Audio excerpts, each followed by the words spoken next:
बोले श्री कृष्ण भगवान की जय हो।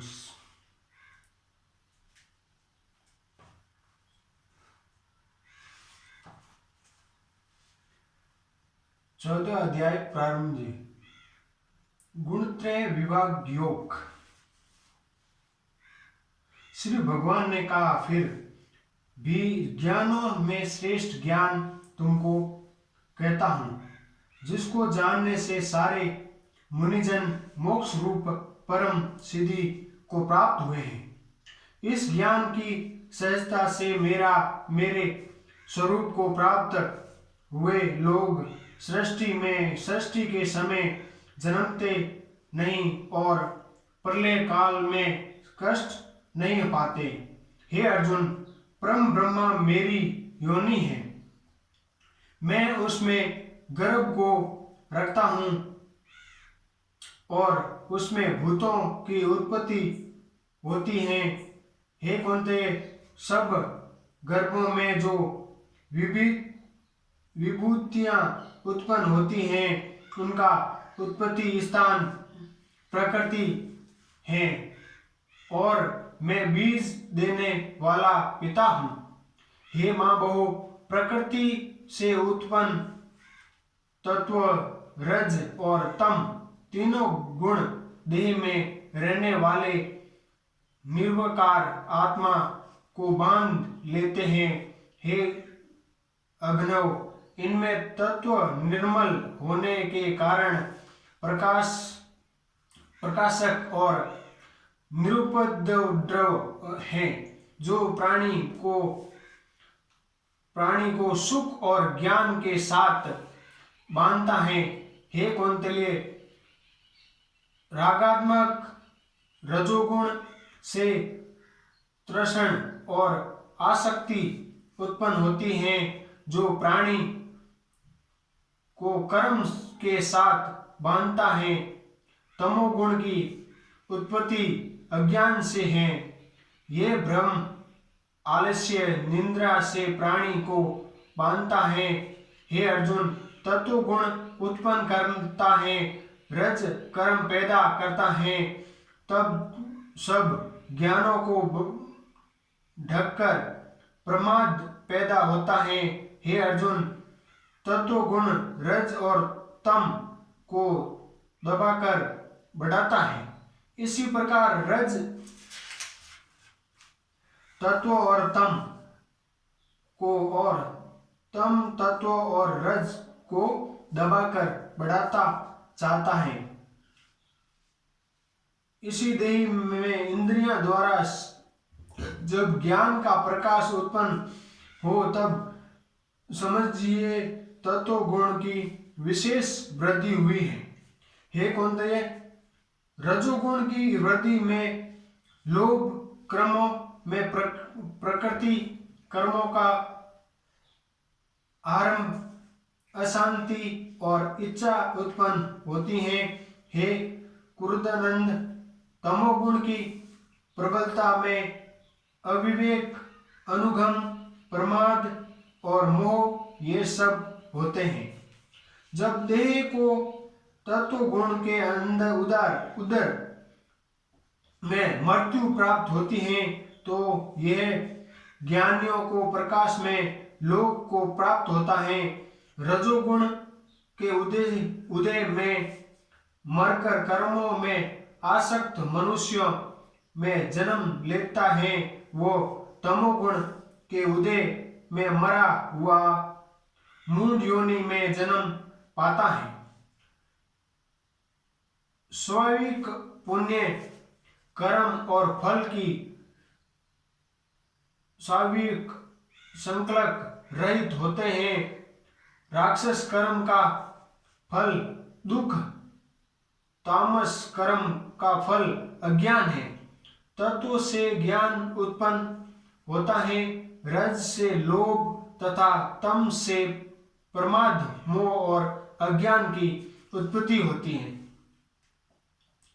स्वाभाविक पुरुष को उत्तम, राजस को मध्यम और तामसी लोगों को अमध्यम नीच गति प्राप्त होती है। जो दृष्टा व्यक्ति गुणों से अलग अर्थात निर्गुण साक्षी मात्र आत्मा को जान लेता है, वह मेरे रूप को प्राप्त होता है।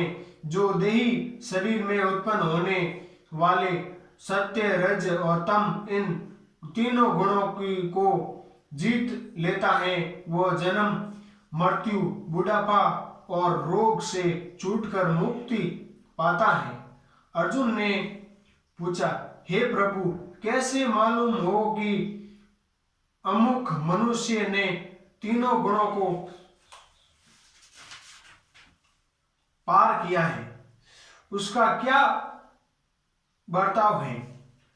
किन उपायों से वो तीनों गुणों को त्यागना है? तब भगवान बोले, हे पांडव, प्रकाश, प्रकृति और मोह होने से जो दुखी न हो और निर्वर्तित होने से उनकी इच्छा न करे, उदासीन मनुष्य के सामने समान, जिसको सब सुख, सम्मान और गुणों के कर्म होते ही हैं, वो जानकर जो निश्चय रहता है और कभी विचलित नहीं होता, जिसको सुख और दुख, मिट्टी, पत्थर और सौगुण, प्रिय, अप्रिय, निंदा और वस्तु समान है, जो धीर है, जिसने सभी बखेड़े छोड़ दिए हैं, उसे गुणातीत कहते हैं। जो अनन्य भक्ति से मुझे पूछता है, वह तीनों गुणों को जानकर ब्रह्म भाव पाता है, क्योंकि ब्रह्म का और विकार रहित मोक्ष का और सनातन धर्म का और अखंड सुख का भंडार में ही हूँ। बोल श्री कृष्ण भगवान की जय हो। 14 अध्याय का महात्म प्रारंभ। श्री नारायण जी बोले, हे लक्ष्मी, संगल द्वीप का राजा एक दिन शिकार खेलने को चला। अन्य और राजा भी शिकार खेलने साथ चले। संगल द्वीप के राजा ने दूसरे राजाओं के साथ शर्त बांधी, जिसका कुत्ता शिकार मारे सो लेवे। तब राजाओं ने अपने अपने कुत्ते छोड़े। एक शिष्या निकला, उसके पीछे कुत्ते दौड़े। शिष्या दूर निकल गया और कुत्ते पीछे रहे। संगल द्वीप के राजा के कुत्ते ने शिष्या को पकड़ा। लोगों ने से शोर किया, कुत्ता दूषिता हो गए। शिष्य फिर भागा। कुत्ते के दांत शिष्य को लगे थे। रुधिर टपकता जाए, शिष्य भागा जाए और कुत्ते पीछे रह गए। जाते जाते वन में एक कच्चा तालाब पानी से भरा था। वहाँ एक साधु रहता था। उस तालाब में शिष्य जा गिरा। श्वान भी पीछे ही जा गिरा। उसने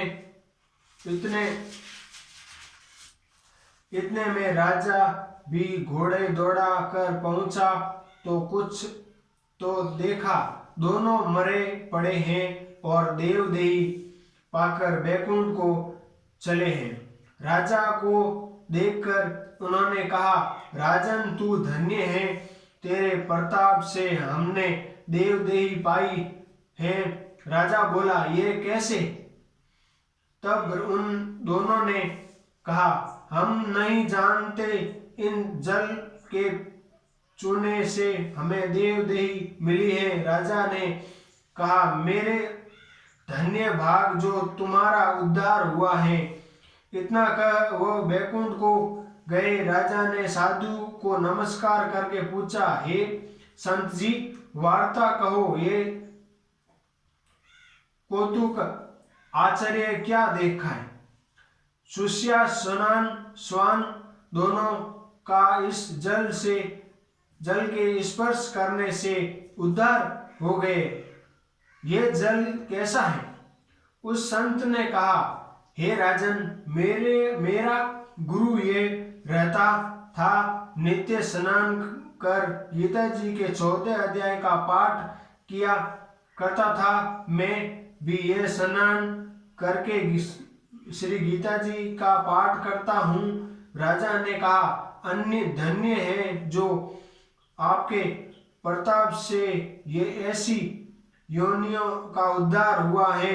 मेरे धन्य भाग जो आपका दर्शन हुआ है। श्री नारायण जी ने कहा, हे लक्ष्मी, 14 अध्याय का महत्म तुमको कहा है। बोले श्री कृष्ण भगवान की जय हो।